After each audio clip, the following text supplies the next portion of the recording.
What I'm going to show you now is one of my unfinished projects. I don't have many, but yes, I have to admit this is one of them.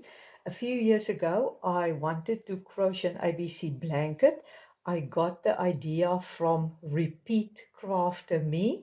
I will, in the description of this video, give you all the details that you can find her blog easily, and she has written out the patterns of these little animals.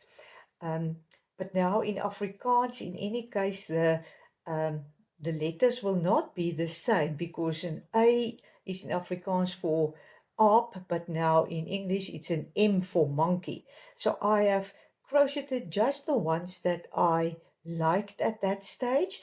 And then I decided I'm just going to do it on the outside of the blanket. I rather want the blanket to be like an activity blanket that the little one can, when they start to have tummy time, because this blanket is also not big, but when they start to have tummy time, that the baby can lie in the center of the blanket, and then you can turn the baby, and there's different little animals and fiddly parts that are not now sewn to the blanket that they can play with. So I hope you enjoy this. I want to show you now all these little animals, and then I'm going to take them one by one and sew it onto the blanket. I want to do invisible sewing, that the sewing will not show at the back of the blanket. So luckily I've left for most of them a long tail that I can now sew it onto the blanket. And then I'll also tell you how I've made the border. I wanted the border to be bright and to sort of pick up the colors of the animals, because sometimes I did see now that I couldn't really get a zebra and make a zebra in pink and white or blue and white. So then I decided rather that I will group the animals, that I have sort of a gray, black, white side, and then you will see then I have more of a blue side, and then I have all the pink ones together at one side. Here when I sew now the rabbit to the blanket, I leave the ears free, that the baby can fiddle with that. Here for the monkey, it will be the ears. Here you can see the butterfly. I'll just leave that parts free. Then you can see here, there is the little birdie. So also maybe a wing and the tail free. For the fish, I'll just leave the tail there. Look how lovely the dragonfly is. So here I'm definitely going to leave the 4 wings to be played with. The little teddy bear, also the ears. Isn't this gorgeous? The centipede. And then for the octopus, I'll also leave these parts free. And then the penguin. So here you can see now I move to the black and gray and white side with the penguin and the little lamb, the owl, and there's the zebra. I now want to give you 2 suggestions on what to use as the background of your blanket before you then make a border. You would be real happy to listen me out here. So I'm going to make it short, or try to make it short, that you have a choice, but you will be really happy. Now, I don't want the inner part of the blanket to be the hero, because I want the little applique animals to stand out. So the middle part of the blanket is sort of just the background. And people would like to think, oh, let us just make the normal trebles. Now, I use UK terminology, so in the United States, it will be DC. I first just are going to crochet the trebles as we normally do it. And then I'm going to show you how you're supposed to do it, that it is more of a tight pattern, that there are no holes in the blanket. The way that we would normally have made trebles is to now yarn over and go into the 4th chain from the hook, that we do it like that. And we carry on with this.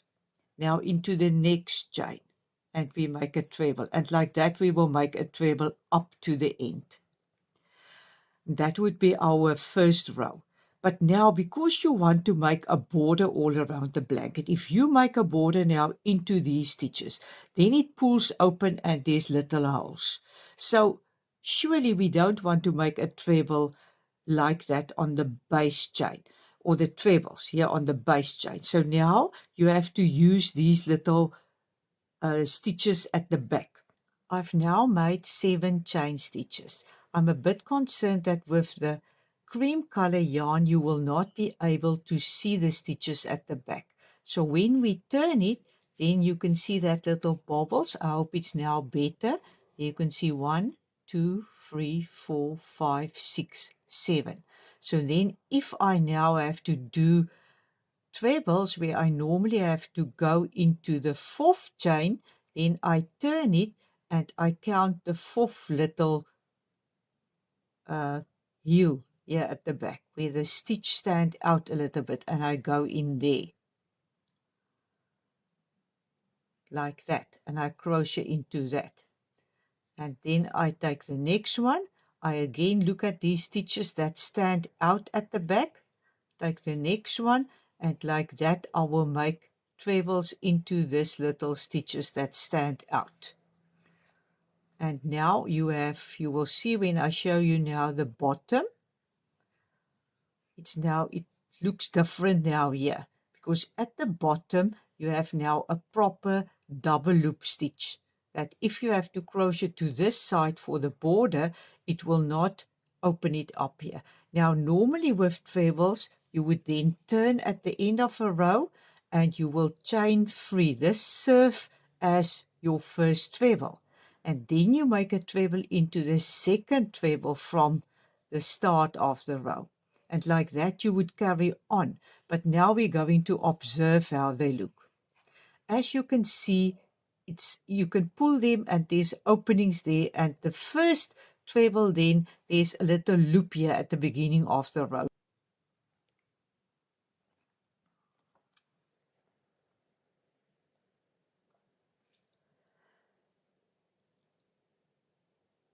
So there it is again.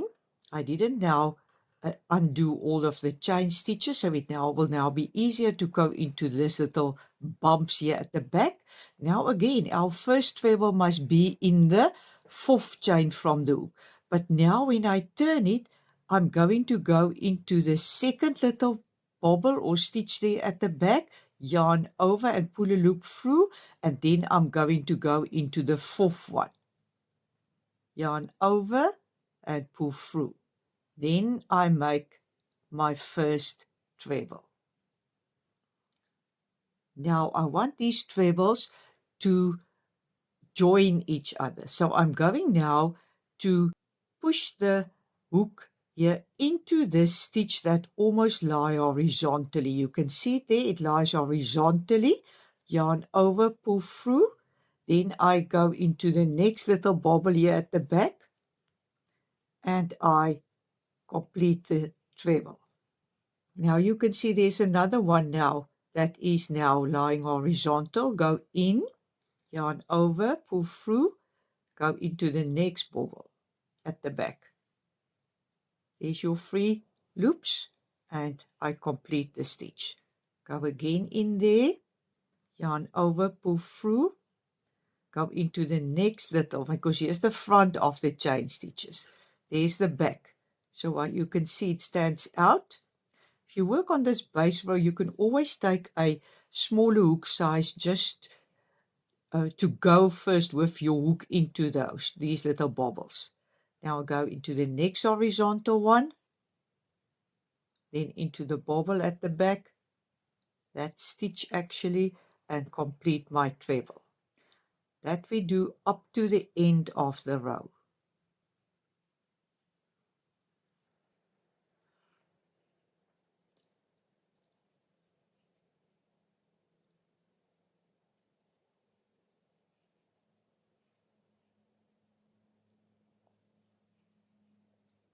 Then into the last one. Now look there. Now even if I stretch it, I can see that they will not have gaps there. At the back, it looks like this. Now, how will we do the first treble? You pull up this loop a bit. I have now done it with great success.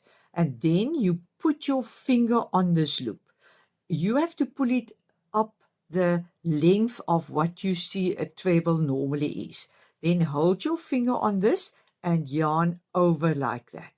Then you go into this first stitch and yarn over and put it through, but I still keep my finger here on that first loop. Yarn over, pull through 2. Now you can release your grip. Yarn over, pull through 2. Now you have a perfect treble and it's not that loopy thing. Now you go into, you can see here is a loop that you will go into, yarn over, pull through, go into the next treble, into both loops, yarn over, pull through, and now we continue. There you can see already the horizontal stitch there.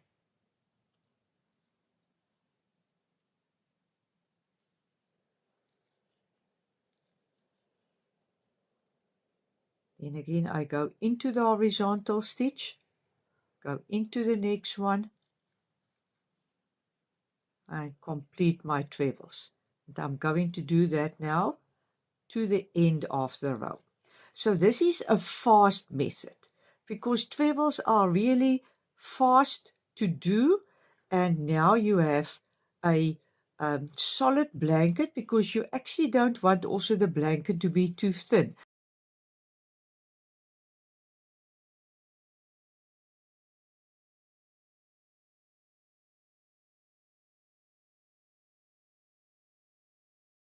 So there I've done the last one. Now I can turn, and let me just show you once more how I do now the first treble.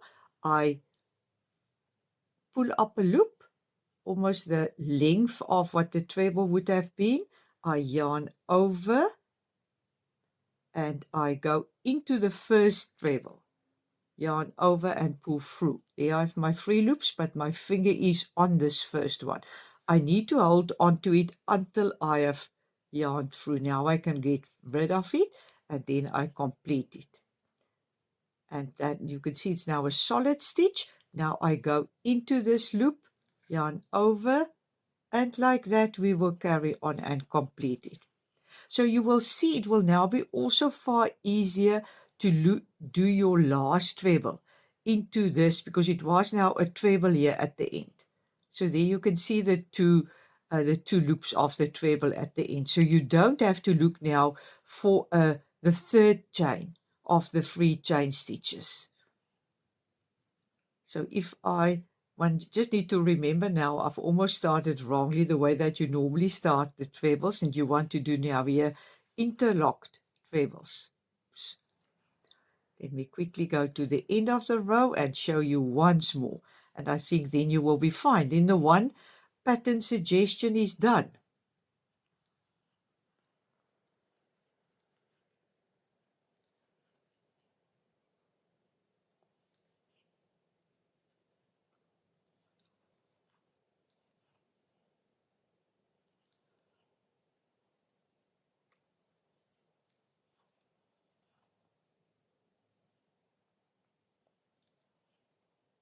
And I go into this last treble, into both loops at the top.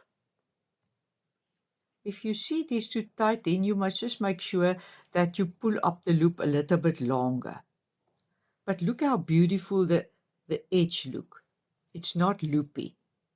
So turn, pull it up. You can pull it up a bit longer. Hold your finger on this, yarn over, go into the first one. Still the finger is still on that loop. Just yarn over through this 2 first, and now you can release it. And then you pull through. If you pull it up a bit longer, then this first treble or then the last when you come back will be more easily to go into. And there you can see there is a loop that you will go into to sort of bind the stitches. Then go into the next one, and there you have it, and like that you will carry on. Now we're going to look at the other one that I really enjoy, and it's 1 row repeat. So it's also like this interlocked DC or the interlocked treble. It's actually so easy that you can do it mindlessly. So again, just a slip stitch. There's various ways that we can make the slip stitch. There's one way. Good. Now for this pattern, you need multiple of 3 stitches and then 3 for the base chain. So the other 3, when I say 3 for the base chain, that will be sort of the wasted 3 chain stitches. That will not give you length. So let us count. 1, 2, 3, 4, 5, 6, 7, 8, 9, and now 1, 2, 3. So I'm ready now to start. You will do every time a DC, a half treble, and a treble. So I've done now multiples of 3, and then I've just add another 3. Now I'm going to make a half treble into the third chain from the hook.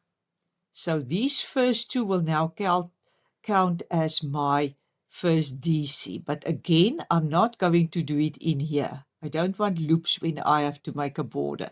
I turn it and I go into the third little bobble here at the back. So in there. A half treble. Half treble is now 3 loops and yarn over and pull through all 3. Then a treble into that same one. Yarn over, go in, and 2. Then you skip 2 little bobbles. There's one skip, a second skip. Now here where my thumb is, I need to go into that one. First with a DC, the shortest of all the stitches, then into that same opening a half treble, and then into that same hole a treble.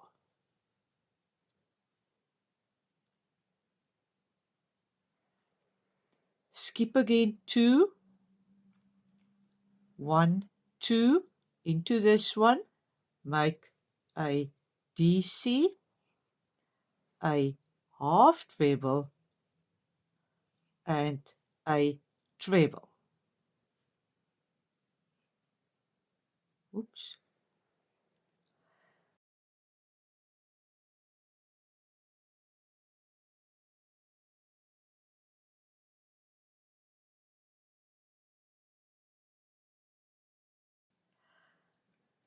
Now I'm going to pull this one tight here, and I'm going to lift the stitch a little bit, and I'm going to make a DC into this first one. So I don't start with a chain stitch, I make a DC immediately, then a half treble,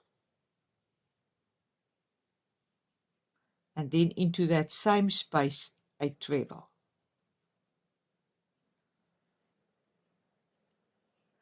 Then I skip 2 stitches. There's the one, there's the next one. So into this DC, I will make a DC, a half treble, and a treble. Skip again 2, so I skip this one and I skip this one. So here, this is the DC. I'm going to go in there and make DC, half treble, and treble. Then I'm at the last one here. Now that was the 2 turning chains where we have started. So it's only this time that we have to make a DC into a chain. Remember, I've said every row ends with 1 DC. There, I've made the DC. How do I start a row? I pull this a little bit tight. I turn, I lift the stitch now a little bit, and I make a DC into the first stitch. And then a half treble, like that, 3 loops, yarn over and pull through all 3, then a treble, yarn over, go into that stitch again, 3 loops, yarn over through 2, yarn over through the last 2. Skip 2 stitches, go into that one, DC, half treble, treble. Skip 2 stitches, DC, half treble, treble. I'm actually so excited about this pattern. And now here we did make a DC. So skip 2 stitches and make a DC. So you can see it's one row repeated all the time. It's actually super easy. Now I lift the stitch a little bit and I make a DC into the first one, then a half treble, and then a treble. Oops. Then into skip 2, DC, half treble, treble. You can see why this is a favorite stitch of mine. Into the next one, DC, half treble, treble. Last stitch, just a DC into this DC. It will be a bit to the side, but it doesn't matter. There we go. Then I pull up a loop, just a little bit, not too much, but pull it up, DC, half treble, treble. I'm sure you get it now. So I think we mustn't pull the end DC or the first DC too tight because then it's too low. So I'm going to just relax it slightly. Turn, put it a bit up, DC. And like that you will carry on. It's a really solid kind of structure. It also will depend on your hook. If you want it to be more floppy, you just use a bigger hook. This, I think, is a double knit yarn, and I've used a number 4 hook. So if you want it to be more the feel of a blanket that you can almost wrap the baby also in it, you just go for a bigger hook that it's a bit more floppy. If you want it solely for on the floor, then it can be like a mat or like a carpet, that it's sort of more rigid. I hope you like this. I really love this pattern. I have first crocheted the animals and then I've decided on the color of the border because I wanted the border to pick up some of the colors of the animals. As you can see, this was just one round of DCs, and here in the corner I've just made a DC, 2 chain stitches DC all around. Then the purple color or the blue purple color, it was now just a row of trebles or a round of trebles. In the corner space, I've made a treble 3 chains, a treble you can see because I had to put more stitches in here. Then after the round of trebles, then you can see I've made here this bright green color was again a round of DCs, and now I've made 5 DCs into each corner. Then it was this round of blue trebles, and in the middle of the 5, the third DC, I've made a treble 2 chain stitches and a treble. And then it was again a round of DCs. And again, just here in the corner, I've made a DC, 2 chain stitches, DC, and carried on. And then I started with the V stitches, these blue purple color again. I've made a treble, 2 chain stitches, a treble, then I've skipped 2 DCs. Then I've made again a treble, 2 chain stitches, and a treble. Skipping 2 DCs here near to the end. If I couldn't skip 2 DCs, then I've sometimes just skip 1 DC that it can work out. Because into this corner space, I've crocheted a treble, 2 chain stitches, a treble, 2 chain stitches, and another treble. Then when I came around with the second round here, I've made 3 trebles into each of these 2 chain spaces. And when we look here at the corners, I've made 3 trebles into the first 2 chain space, no chain stitches between them, 3 trebles into the next 2 chain space. So it's 6 trebles in total here into these two chain spaces. then no chain stitches between them. So I've just went all around with 3 trebles into each 2 chain space. And then the very last round was just 4 chain stitches, slip stitch into the third one, and then make another 2, and then slip stitch into the space here between the trebles.